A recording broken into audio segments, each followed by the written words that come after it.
나는 가족이 모든 것이라고 믿었다. 그날 저녁 식탁에서 부모님이 나를 집에서 쫓아낼 때까지. 넌 우리 집안의 수치야. 아버지의 목소리가 아직도 귓가에 맴돈다. 그 순간 내 인생이 산산조각 났다. 하지만 그게 끝이 아니었다. CNN이 내 이름을 주지사 후보로 지명했을 때 그들의 얼굴을 보고 싶었다. 복수의 시작이었다. 내 이름은 김민준. 서울의 평범한 중산층 가정에서 태어났다. 아버지는 은행원, 어머니는 주부.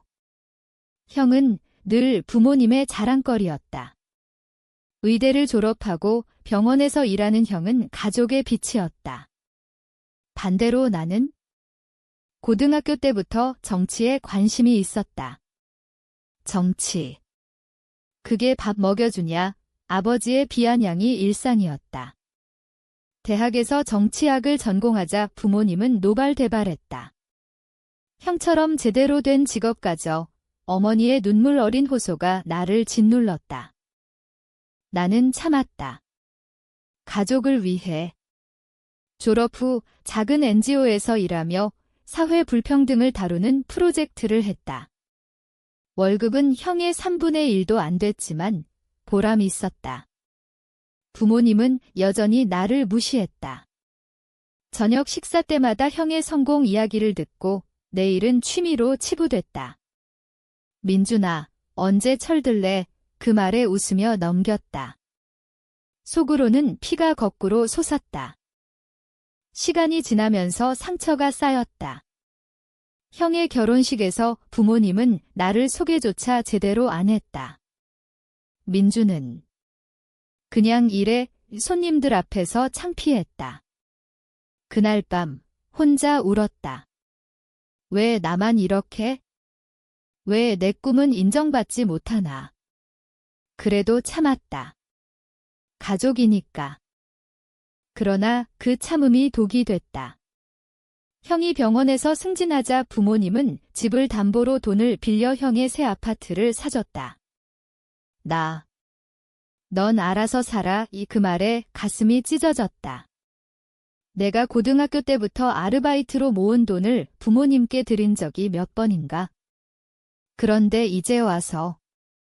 그리고 그날이 왔다. 저녁 식사 중 내가 지역 사회운동에 참여해 시위를 주도한 뉴스가 나왔다. 부모님은 화가 머리끝까지 치밀었다.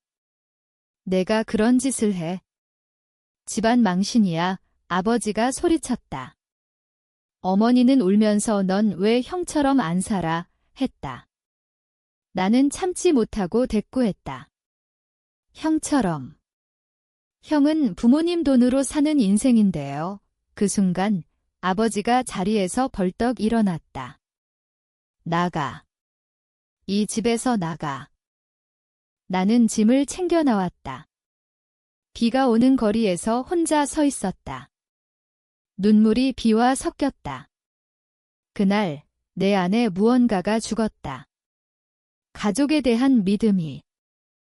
집을 나온 후 나는 작은 원룸으로 이사했다. 월세가 빠듯했지만 자유로웠다.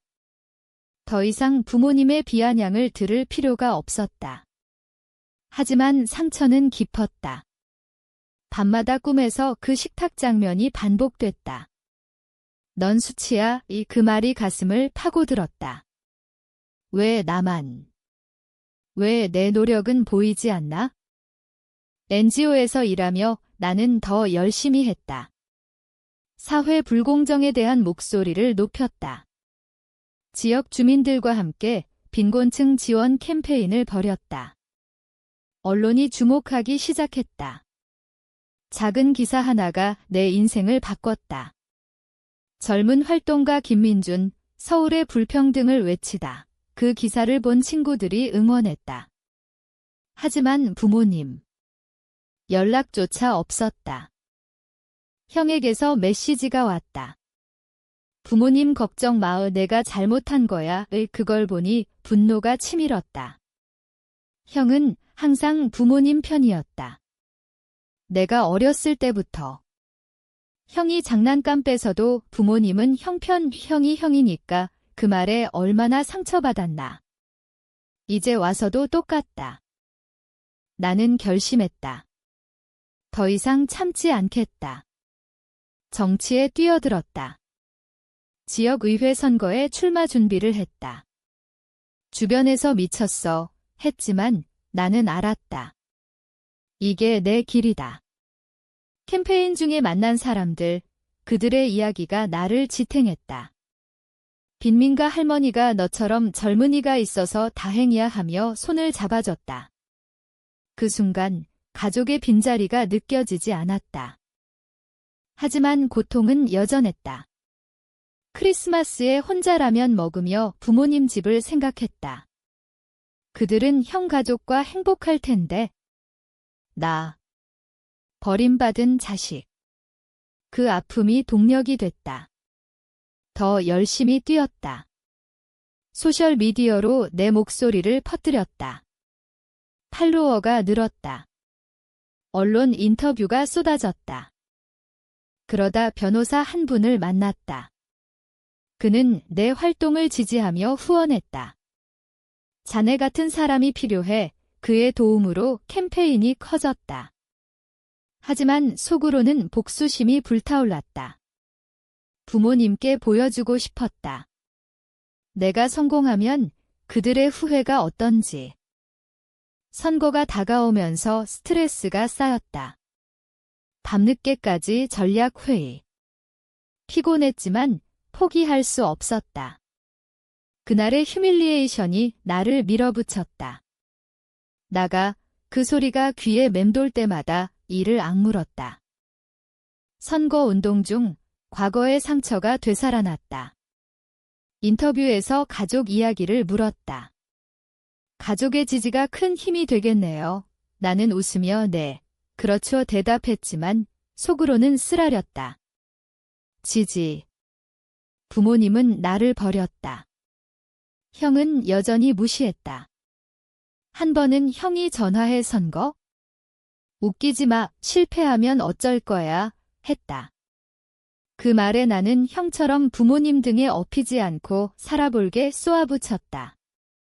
전화가 끊어졌다. 캠페인이 성공적이었다. 내 공약 빈곤 퇴치, 교육 평등 이 사람들의 공감을 샀다. 집회에서 수백 명이 모였다. 김민준 파이팅, 함성이 울릴 때 처음으로 자유를 느꼈다. 하지만 밤에 혼자 있을 때 외로움이 밀려왔다. 왜 가족은 나를 인정하지 않나? 왜 항상 비교당하나? 어린 시절 기억이 떠올랐다. 학교에서 상 받았을 때 부모님은 형은 더 잘했어 했다. 그 상처가 쌓여 자존감이 바닥났다. 이제야 깨달았다. 그건 사랑이 아니었다. 통제였다. 나는 그 통제에서 벗어나고 있었다. 언론이 더 주목했다. KBS 인터뷰에서 내 스토리를 물었다. 어려운 가정 환경에서 어떻게, 나는 솔직히 말했다. 가족의 기대를 저버리지 않으려 노력했어요. 하지만 속으로는 저버린 건 그들 생각했다. 그리고 충격적인 일이 벌어졌다. 선거 운동 중 부모님 집 근처에서 유권자 만났다. 그분이 자네 부모님 알아. 자랑스러워 하시더라 했다. 웃기지. 부모님은 나를 모르는 척할 텐데. 집에 가서 확인하고 싶었지만 참았다. 이제 그들의 인정은 필요 없었다. 복수심이 커졌다. 성공하면 그들의 후회를 보고 싶었다. 형의 오만한 얼굴을 무너뜨리고 싶었다. 하지만 동시에 두려웠다. 정말 그게 행복일까? 심리적으로 지쳤다. 상담소를 찾았다. 가족 트라우마예요. 상담사의 말에 눈물이 났다. 선거일이 다가왔다. 긴장감이 극에 달했다. 여론조사에서 내가 앞섰다. 젊은 바람쥐라는 별명이 붙었다. 지지자들이 늘었다.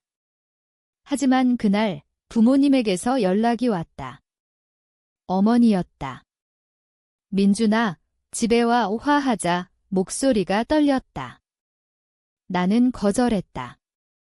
이제 늦었어요. 심장이 아팠지만 돌아갈 수 없었다. 선거 당일 투표소에서 사람들을 봤다. 그들의 눈빛이 나를 믿었다. 투표 결과가 나왔다. 내가 당선됐다. 환호성이 터졌다. 언론이 몰려들었다. 김민준 의원, 새 시대의 상징, 기사 제목이 쏟아졌다. 하지만 기쁨은 짧았다. 당선 후 부모님 집으로 기자들이 갔다. 부모님의 반응을 취재하려고. 어머니가 울면서 우리 아들 자랑스러워했다는 기사를 봤다. 웃음이 나왔다. 이제 와서. 형이 연락했다. 축하해. 부모님 기뻐하시네. 나는 늦었어 대답하고 끊었다. 복수가 시작됐다. 의원으로서 첫 프로젝트는 가족 지원 정책이었다. 아이러니컬하게도. 그런데 더 큰 일이 벌어졌다. 내 활동이 국제적으로 주목받았다. CNN이 한국의 젊은 정치인을 다루는 특집에서 나를 언급했다. 김민준, 서울의 변화주작, 그게 끝이 아니었다. 미국 교포 커뮤니티에서 나를 주지사 후보로 추천하는 움직임이 일어났다. 한국계 미국인으로서의 롤모델. CNN 뉴스에서 김민준 나머네이티드 포 거버너 바이 인플루엔셜 그룹스라는 헤드라인이 나왔다. 한국 언론이 난리였다. 내 이름이 전국에 퍼졌다. 부모님은 충격받았다. 아버지가 병원에 입원했다는 소식을 들었다. 심장 문제. 어머니가 울면서 전화했다. 민준아, 와줘. 나는 갔다. 병실에서 아버지가 미안하다 중얼거렸다. 하지만 내 가슴은 차가웠다. 병실에서 부모님을 봤다. 아버지는 창백했다. 내가 이렇게 될 줄 몰랐어. 그 말에 나는 자랐어야죠 대답했다. 어머니는 울었다. 우리가 잘못했어. 하지만 늦었다. 상처는 치유되지 않았다. 집으로 돌아와 TV를 켰다. CNN에서 내 인터뷰가 나왔다. 가족의 반대에도 불구하고 성공했다. 기자들이 캐물었다. 나는 솔직히 말했다. 가족은 때론 장애물이 될 수 있어요. 그 발언이 논란을 일으켰다. 소셜미디어에서 가족 배신자 vs 용기 있는 발언주로 나뉘었다.